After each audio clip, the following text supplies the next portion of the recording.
I think it just turned into an amazing opportunity. The fact that Universal not only believed in How to Train Your Dragon, but believed in me as one of the directors of the original animated film.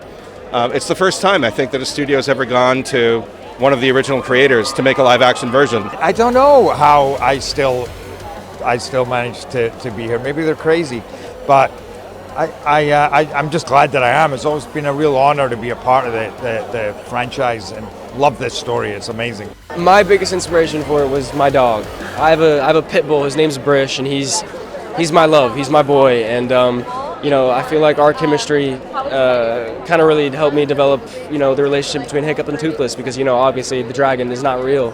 So going into it, that inspiration helped a lot. I think it feels like real. Like you're looking something you can't sort of, fabricate, something you can't add to it. Is like Mason is a real boy, like that. So when you look at that kid's eyes, you feel real fear, you feel real wonder, you feel real love. I think anytime you have a film or a show that kind of delves into the childhood nostalgia with a reboot or a remake, I think it is kind of like stepping on hollowed ground. And the thing with this cast and this crew, like everybody, Dean, the characters in it, to the set designers, everybody, it was a film made by fans. It was made by people that are obsessed with the film, that love it as much as the fans do. This is Dean's baby, and Toothless is like Dean's favorite child, and we couldn't change Toothless, we couldn't change him. He's Toothless, he's iconic. So yeah, I'm very excited for people to see that cheeky dragon on screen. So all I can do is do my version of Hiccup, and keep everything everybody loves about him, which is his humor, his comedy, his awkwardness, and obviously what I had fun with was adding new colors to it, which I enjoyed. I think with the live action we can make it even more emotional. We could up the scale, up the stakes, and I just think the whole thing it's even more engaging. We could take it to another level with our special effects too. It's incredibly artistic, and the world building is amazing. And I having now sat through it a few times, the response has been phenomenal. So that's been a blast. We were really able to kind of dig into the idea that dragons are real, and if we could deliver on that wish fulfillment, our promise from the first conversation was we'll make them feel as real as every dinosaur in Jurassic Park. So they have to be part of our animal kingdom, they have to be part of this world, and by doing that it makes it so much more experiential and kinetic and visceral, and you feel like you're up there flying with our characters. I think the wonderful thing about this movie is that it's absolutely a film made by fans and for fans. We're all such huge fans of the original films, as we would tell Dean constantly.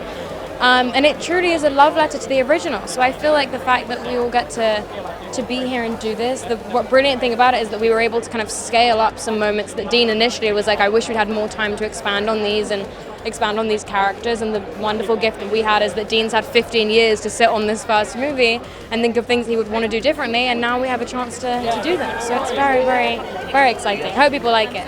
It's just incredible. The father in the books and the movies is my father, and my relationship with my father, who I loved so much but wasn't a bit like.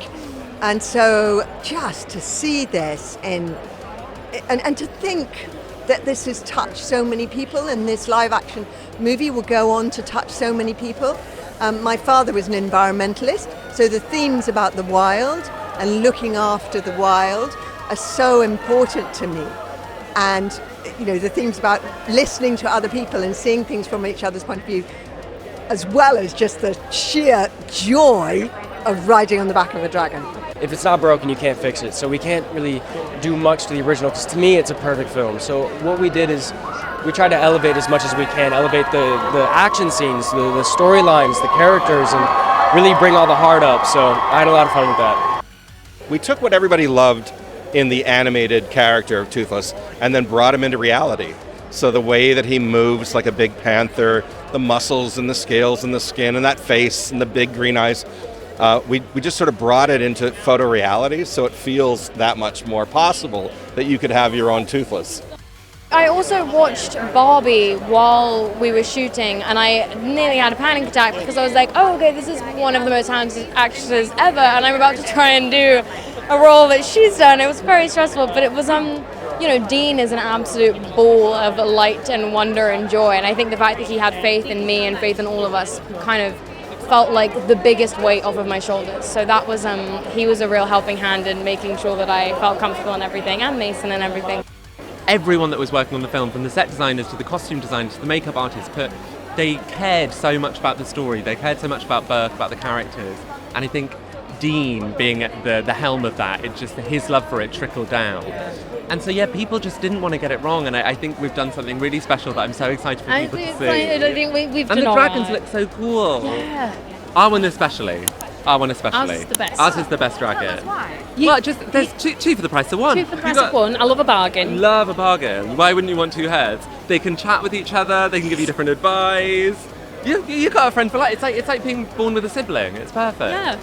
I didn't know if I was going to be working with a tennis ball or what was going to be happening, but luckily we had an amazing puppeteering team led by Tom Wilton, who I just got to see him a couple days ago in London, which is like a nice reunion. But he was my Toothless. He walked around with a foam head with eyes and a mouth that could move, so something I could touch and act with, which was phenomenal. And we got to build that chemistry, which was great. I actually grew up with the books. So the books were big, like really big in the UK. I don't know if they were as big here, but like there was like a huge thing growing up, and like it's like Hiccup's Diaries, and they were like such a thing for me. And then obviously the movies are like a perfect thing. And then I think we were so lucky that we had each other, because I think it was terrifying and exciting at equal measure. But I think the fact that all my scenes were from Whip, it made it feel a little bit less scary. Yeah, and especially when we were doing all of the actual like dragon flying stuff, because everybody else kind of had to be on a soundstage alone on top of a dragon, and we got to do ours together. I've got a good photo of us holding hands like creepy twins that I need to send like you. The Shining. Yes, that was very much our vibe. But also so we were sort of like meters. I'm so bad at like length, but we were meters above the air doing the dragon scene. And eventually you just got so used to it, so we were just talking about what we had got getting for lunch. Yeah. Which is on a dragon. Yeah, because also it would be easier to just sort of like leave us up there rather than de-rig, so we'd just be left up there while everyone else was like sort of busying about. But we were able to sort of chat endlessly. Yeah. Yeah, it was gorgeous. 12 feet in the air. Nico and Mason bring so much heart and soul to it, so much nuance. This live action version gave us a chance to get deeper into Nico's character, and so we understand who she is, why she sort of has this ambition, and her whole relationship with Hiccup. And then what Mason Thames brought to Hiccup, it's just so textured, and I know what it's like to be a kid who was ridiculed and mocked, and he plays that so well on screen. You feel the emotion, and you also just feel the bravery of the character that he is, what he represents for this story.